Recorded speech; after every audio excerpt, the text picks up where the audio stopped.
Yesu ashimwe bene data, turabasuhuje mu izina rya Yesu. Amahoro y'Imana nabane namwe. Tubahaye ikaze kuri YouTube channel Kajegerezo TV. Imana ibahe umugisha mu izina rya Yesu. Turagira ngo nanone tubashimire kandi tubifuriza umugisha w'Imana aho muherereye, imbaraga z'Imana, amahoro y'Imana bane namwe mu miryango yanyu. Wowe urwaye, weho urwaje, wowe ufite ibibazo, wowe ufite intambara zitandukanye, humura, Kristo ni muzima, Kristo yaranesheje. Hanyuma uyu munsi wa none rero turagira ngo ducumbukure aho twari tugejeje. Duherutse kubona abo turi bo muri Kristo Yesu, cyangwa se bimwe mu mahame cyangwa se ibyo tubonera muri Kristo Yesu. Twabonye ibintu bigera ku 10, hanyuma dusigaje kubabwira ibindi bigera ku 10. Hanyuma ni ibiki tubonera muri Kristo Yesu iyo tumaze kugera muri we? Tuhabonera icya 11 aricyo tugiye kuvuga uyu munsi wa none. Muri Kristo Yesu nshobora kugendera mu mbaraga z'Imana. Mu yandi magambo, muri Kristo Yesu tuhabonera kugendera mu mbaraga z'Imana. Haleluya. Hanyuma Bibiliya iravuga ngo mfite isoko y'imbaraga muri nge zishobora gukora byinshi birenze ibyo nsaba cyane cyangwa ntekereza. Ni mu Efeso ibice byaho 3:20. Hanyuma Abaroma 12:6 bavuga ngo nahawe impano nenga kamere. Icyo ni icya 11. Hanyuma icya 12 Bibiliya iratubwira ngo naremewe imirimo myiza. Mu yandi magambo, iyo tugeze muri Kristo Yesu tuhita tubona imbaraga zo gukora imirimo myiza muri Kristo Yesu. Nizera ko Imana izarangiza umurimo mwiza yatangiriye muri nge. Aba Filipi igice cya 1 ku murongo waho wa 6. Nyuma yo dusomye Yohana 15 ku murongo wa 16. Natoranyijwe kandi nshizweho kwera imbuto. Simwe mwantoranyije, ahubwo ninjye wabatoranyije. Mugende mwere imbuto kandi imbuto zanyu zigumeho. Icya 13 muri Kristo Yesu ndi umutsinzi. Mu yandi magambo, muri Kristo Yesu tuhabonera intsinzi. Ndakwifuriza intsinzi muri Kristo Yesu. Ukwiriye kubona intsinzi muri Kristo Yesu. Akira intsinzi mu bana bawe, akira intsinzi mu kazi ukora. Oni ni tara yaki eregro. Imana himbazwe mu izina rya Yesu. Muri Kristo Yesu tuhabonera ubutsinzi. Ibintu byose birakora hamwe muri Kristo Yesu. Ibintu byose birashoboka. Hanyuma icya 14 ibyo nkenye byose ndabifite. Ibyo nkenye byose ndabifite, mbifite muri Kristo Yesu. Ibyo ukenye byose, umuririmbyi niwe wavuze ngo imigisha yo mu gakiza k'Imana kubw'ubuntu narayihawe. Nayihawe mu gihe nihanye ibyaha imbere y'umukiza Yesu we.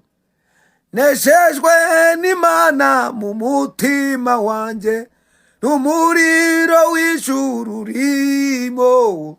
Sigaye ngendera mu mucyo w'ukuri, Yesu umukiza niwe mucyo we. Haleluya. Ndagira ngo ngubwire ngo ibyo ukenye byose muri Kristo Yesu birimo. Muri Kristo twahawe byose. Paulo yandikira Abaroma yavuze ngo yafashe imigisha yose yo mu bumana yibumbira muri Kristo iramuduha. Yafashe imigisha yose, imigisha yo mu bumana yibumbira muri Kristo iramuduha yo. Reka turebe icya 15. Icya 15 kiravuga ngo ndi ubuturo bw'Imana. Icya 15 kiravuga ngo turi ubuturo bw'Imana, ndi urusengero rw'Imana, aho umwuka w'Imana utura. Iyo dusomye urwa mbere rw'Abakorinto 3:16. Weho uri biro y'Imana, uri ofisi y'Imana, uri imodoka itwaye Imana, kandi Imana irashaka kuba muri wowe ubuziraherezo. Haleluya. Imana irashaka kuba muri wowe ubuziraherezo. Iyo Imana itari muri wowe, haba harimo ikindi kintu gitandukanye nayo, ni contraire. Ahatari Imana haba ari shitani. Ni ukuvuga ibintu ni bibiri, ni umweru ni umukara, n'isi ni ijuru, ni Yesu ni Satani. Mu yandi magambo, Bibiliya nayo ikavuga ngo ntawe ukeza abami babiri. Mwene data nshuti y'umusaraba, uri urusengero rw'Imana, uri ubuturo Imana ibamo. Ntabwo Imana iba mu rusengero rw'amatafari ahiye, ntabwo iba mwarura rusengero rwa etaje. Imana urusengero rwa mbere ibamo rwiza ikunda, kandi urwo rusengero ni umutima wawe. Imana rero yakugize ubuturo bwayo kugira ngo ijye iba muri wowe. Haleluya. Icya 16 kiravuga ngo ndarinzwe muri Kristo Yesu, ndarinzwe, mfite uburinzi, mfite ubudahangarwa. Niyo mpamvu Yesu yavuze ngo ari muri se, na se akaba muri we. Hanyuma arangije ahita avuga ngo natwe tube muri we. Mu yandi magambo, twe tuba muri Kristo, Kristo nawe akaba mu Mana. Bivuga ngo twebwe turi mu butatu. Habanza Imana, hagakurikiramo Kristo, hagakurikiraho twebwe. Biravuze ngo ikintu cyabasha kutugeraho, birasaba ngo kinyure ku Mana, kinyure no kuri Yesu, babyumvikaneho, kikugereho. Ariko muri Kristo, haleluya, muri Kristo urarinzwe. Ntacyo nzaba ndi kumwe nawe, turarinzwe. Uri ku mugongo wayo, ntacyo uzaba, iri kumwe nawe, irakurinze. Imana we ishimwe, irakurinze ku manywa na nijoro. Izakurinda amajyanama zawe, none no mu bihe bidashira. Haleluya. Icya 17,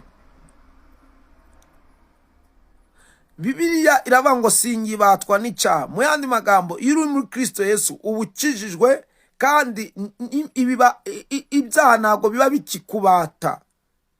Mu yandi magambo, nubwo wacumura cyangwa se nubwo wakora icyaha, ariko ntago kikubaho akaramata, ntago ukigumana, ntago kikubaho sudire. Ntiwemera kukirarana, ntiwemera kukimarana umunsi, ntiwemera kukimarana amasaha. Uhita ukaraba ukihana. Imana ihimbazwe. Haleluya. Sinkiri imbata y'icyaha.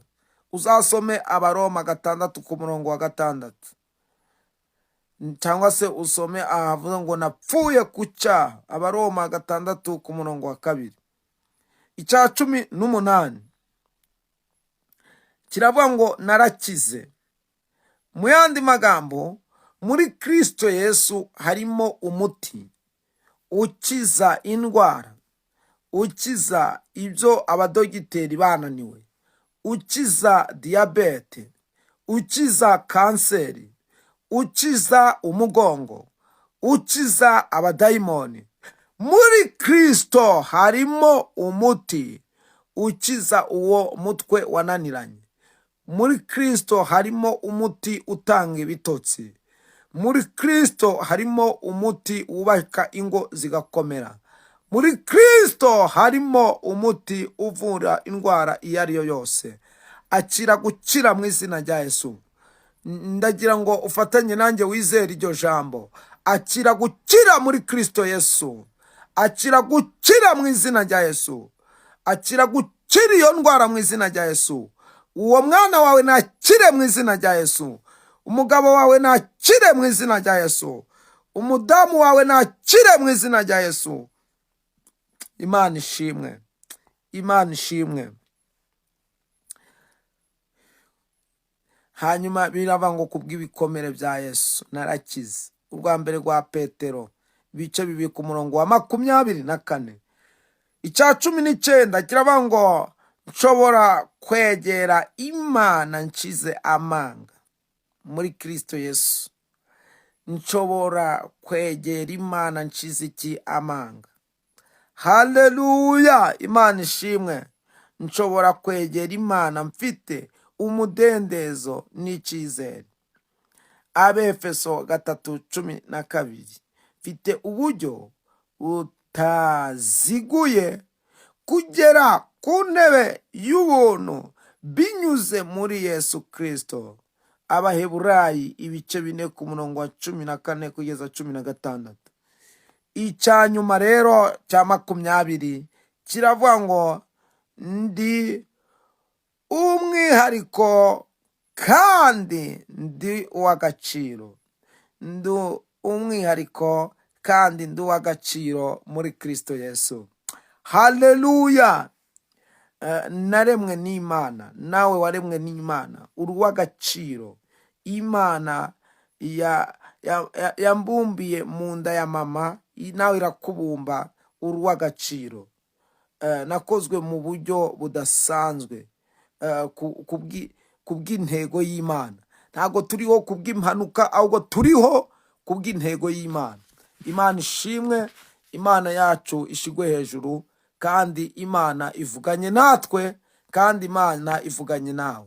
Imana iguha umugisha, Imana ikugirire neza. Hanyuma ibi ni ibintu bigera ku 10 nanone tuvuze, nabyo tubonera muri Kristo Yesu. Iyo tumaze kugeramo, Imana ikugirire neza, iguha umugisha, igukiza indwara, kwishurira amadeni, ikemure ibibazo wari ufite mu izina rya Yesu. Mana turagushimiye, uvuganye natwe, icubahiro ni icawe, nuganze utegeke, kandi uhereye none ukageza iteka ryose, uri umwami w'abami. Dusabye bikeya, ibyishu biduhane hamwe n'abera bose, tubisabye tubyizeye mu izina rya Yesu Kristo. Amen. Imana ibahe umugisha, Imana ibagirire neza. Shalom, shalom, shalom.